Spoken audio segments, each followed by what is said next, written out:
Nearly every ice cream recipe you've ever seen, including those by me, it calls for some combination of cream and milk. If you use all cream, it comes out like this, and if you use all milk, it comes out like this. People usually prefer something more in the middle, and why? Well, I thought about why the other day when the algorithm served me a short vertical video by a handsome, fit young man named Joey Wellness. Excellent surprise eyes on Joey Wellness. Let's listen. Apparently, Dairy Queen soft serve ice cream is so fake that they can't even call it ice cream. Okay. Thank you, Joey Wellness, for making a video that raises some interesting questions about ice cream and about life. So, question number one. Do you allow the federal government of the United States of America to dictate your definitions of reality? Like if you were holding a rock and someone from the government said, "Oh, that's actually not a rock," would you say to yourself, "Well, I guess it's not a rock. Government says so"? I doubt you would do that, and neither would I. And it's not like I'm some kind of anti-government nutcase. I accept the fact that governments have to exist for the most part, and I'm quite eager to consider the input of government experts, particularly government scientists. But at the end of the day, I reserve the authority to decide for myself what a thing is. Joey Wellness is saying that Dairy Queen ice cream is fake because it cannot legally be sold as ice cream in the United States. And to his credit, he explains why. If you notice, it's called vanilla cone, and that's because their soft serve doesn't contain enough butterfat content, which needs to be at least 10%, but their soft serve only has 5%. Solid explanation, read straight from the Dairy Queen website, I might add, therefore you can't really say that Dairy Queen is hiding this from us. The United States, like many countries, establishes some legal definitions of certain products, like cheese and chocolate and eagle? Ram's head? I'm not sure what that is, but anyway, they set rough definitions for common products so that consumers can have some confidence that what they're buying and eating is the thing that they think they're buying and eating. But these definitions are ultimately arbitrary, and one of my favorite examples of that is chocolate. What's up, Jimmy? Snooty Europeans love to point out all the time that lots of mass-market American chocolate cannot legally be sold as chocolate in Europe because the cocoa solid content is below the minimum threshold set by European law. What these people don't mention is that lots of mass-market European chocolate cannot be sold as chocolate in the United States because the cocoa fat content is too low to be sold legally as chocolate in the United States. Who's right and who's wrong? Nobody. It's all made up. That doesn't mean that the definitions are random or bad. It just means that governing necessarily involves somebody in charge drawing a line somewhere and saying, "You shall not pass." Then some smart guy always loves to take his toe and put it just a little bit on the other side of the line and say, "Hey, look, I crossed the line a little bit and I'm perfectly fine. Therefore, the government must be lying." And this person fancies himself very clever, but really he's just a person who has never actually been in charge of anything. Because when you are in charge of something, then you realize that, like, look, somebody just has to call the play, right? And that call isn't necessarily unchallengeable or infallible, but somebody has to set boundaries. Somebody has to say the speed limit is 25, not 26 or 27, even though going 26 is not that different from going 25. And yes, Dairy Queen soft serve falls below the minimum dairy fat levels established by the feds. And why? Well, Dairy Queen is a giant chain, and like all chains, they want to save money. It is, from their perspective, probably mostly about saving money. Typical milk from a typical Holstein dairy cow is going to have at most like 4% butter fat. The rest is going to be water and various dissolved solids like protein and sugars. So the fat portion of milk is delicious and it is scarce. It is therefore the most expensive fraction of the milk. And so the ice cream mix with the lowest fat content is going to be the least expensive from the standpoint of the producer, and they can, if they want to, pass those savings on to you, the consumer. And just because something saves a giant corporation money doesn't necessarily mean that it's bad. Because the way this ice cream is made, you can actually get a lower calorie product that tastes comparable to a higher calorie product. I would think that would interest you, Joey Wellness. Real quick, just because I'm going to be mounting a partial defense of Big Dairy does not necessarily mean that I am in the pocket of Big Dairy. This video is not sponsored by Big Dairy. This video is sponsored by Neoplants. NeoPX is the first bioengineered air purifier. It does the work of 30 regular houseplants. I keep it in the kitchen. Many studies show that cooking is terrible for indoor air quality, and I worry about my kids being developmentally affected by volatile organic compounds. I'd be even more worried if we lived in a tight apartment. NeoPX is 100% nature-based, designed by PhD scientists. Hey, I use the exact same species of pothos to purify the water in my aquariums. Amazing plant. In the house, it can help tackle harmful VOCs thrown off by cooking, furniture, cleaning products, etc.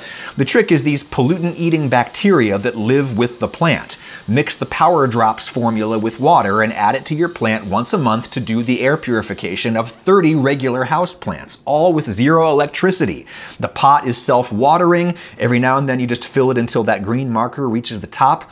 Air feels fresher. 87% of customers say they feel the difference a week after setting it up. Fight air pollution with nature. When you buy this, they send you 6 vials of those bacteria. If you order now with my link in the description, you can get 7. That's a free month of pure air when you go to neoplants.com/Adam Ragusea. Shipping now in the US, worldwide shipping coming soon. Thank you, Neoplants. Anyway, why does a chain like DQ use a low-fat ice cream mix? Well, to save money, sure, but that doesn't mean it's a bad product. Let's do an experiment. Here's 3 cups of cream. Historically speaking, this was the stuff that naturally floated to the top of the milk pail. It's at least 30% fat. A splash of vanilla and a pinch of salt for flavor, and 2/3 of a cup of sugar for taste and to function as an antifreeze. I'm churning this into ice cream by mixing in pulverized dry ice, frozen carbon dioxide. This is simply the fastest way to make ice cream at home, unless you have liquid nitrogen in your house. God, I forgot I need to do this in an extra big bowl. The dry ice sublimates and leaves the bowl as soon as it is warmed by the heat that's in the cream mixture. I will simply remove enough heat until the mixture looks like ice cream. Regardless of the churning method that you use, that's as cold as you can get it, because any colder and it locks up solid to where you can't mix it anymore. That is soft serve ice cream. Ultra creamy ice cream. The fat percentage is probably in the upper 20s, while the fanciest commercial ice creams are usually in the teens somewhere. Let's take its temperature. 25 degrees Fahrenheit, -4 degrees C to achieve a soft serve texture. Let's throw that in the freezer to harden, because soft serve is ephemeral. It melts right away if you don't eat it. Now let's do the exact same thing again, but with 3 cups of milk. This is whole milk, which is like 3 to 4% fat. Same exact flavorings, same 2/3 of a cup of sugar. This is a very standard ratio. Churn, churn, churn, and that doesn't really look like ice cream, but smooth it out a little, and yeah, that looks like Dairy Queen, doesn't it? It tastes like Dairy Queen too. Kind of fresh and sweet and light compared to our ultra-high fat ice cream, though not quite as good as Dairy Queen. I can feel tiny ice crystals in there. It's not as smooth because there's not as much fat getting between the water to inhibit crystal formation. Take its temperature, 20 degrees Fahrenheit, -7 C. We had to get it significantly colder to achieve a soft serve texture because we lacked the thickening power of dairy fat. And nonetheless, it's melting rapidly because it lacks the insulating power of fat in the freezer with you. The difference is far more stark after a few hours of hardening. The ultra-high fat ice cream still has a silky smooth texture. It's a little too much for me, but a few spoonfuls of that is basically heaven. The ultra-low fat ice cream is much worse after hardening. It has a brittle, icy texture like sherbet, and it's colder to the touch because it lacks that insulating fat. The heat of my tongue or my spoon transfers right into it. Look at it melting instantly. So this is why you need like 10% or higher butterfat content to make decent hard ice cream. And these standards of identity were written back when hard ice cream really dominated the market. Then, in the mid to late 20th century, companies like Dairy Queen came along that built their businesses around these newfangled soft-serve machines, continuous churn machines, machines that never stop mixing the ice cream and freezing it at the same time at the exact perfect temperature to hold it in a soft-serve state indefinitely. That way you never have to deal with it as a hard product. It's always sold as a soft product, and in that context, you can get away with having a much lower fat product.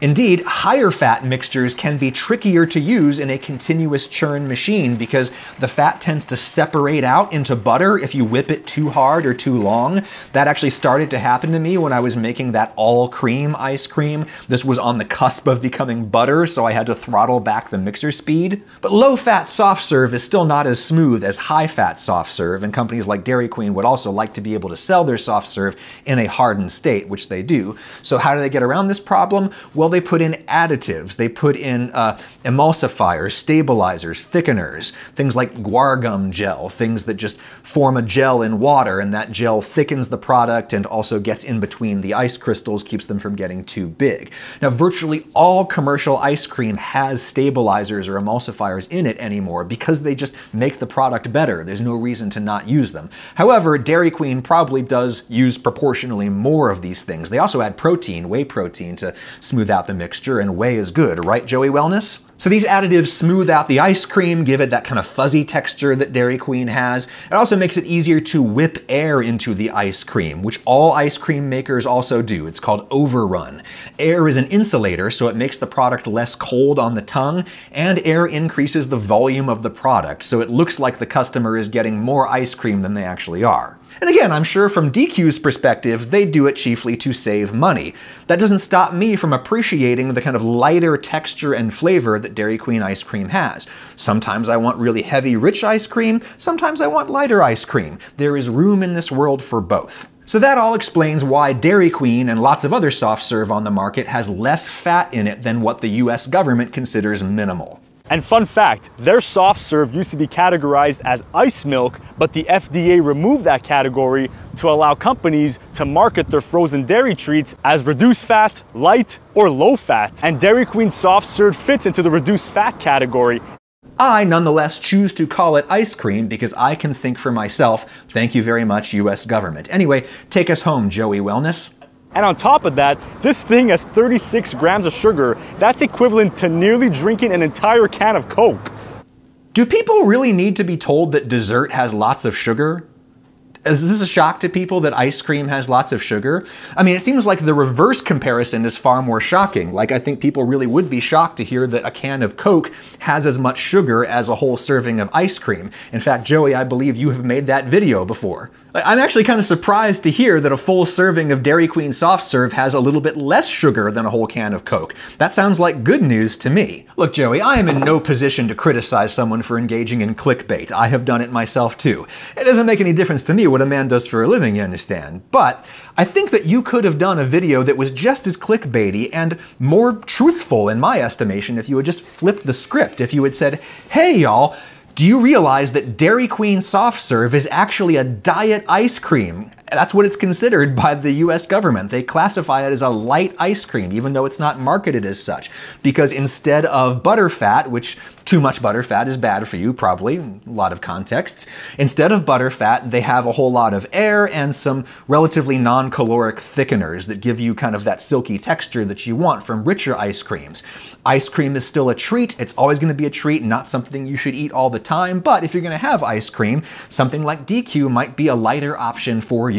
So says me, Joey Wellness. This would be totally consistent with my content strategy if I had just said that. But you didn't say that, Joey. You did this kind of fear-mongery thing that I kind of think you may have done just so that you could get people like me angry, so that we would jump in there and try to defend the honor of DQ and thereby give you engagement and make you money, even though we're calling you wrong. And in that sense, I fell right into the trap. And oh boy, let's just end this now while we're ahead. We're not ahead. We're in the hole. Ugh.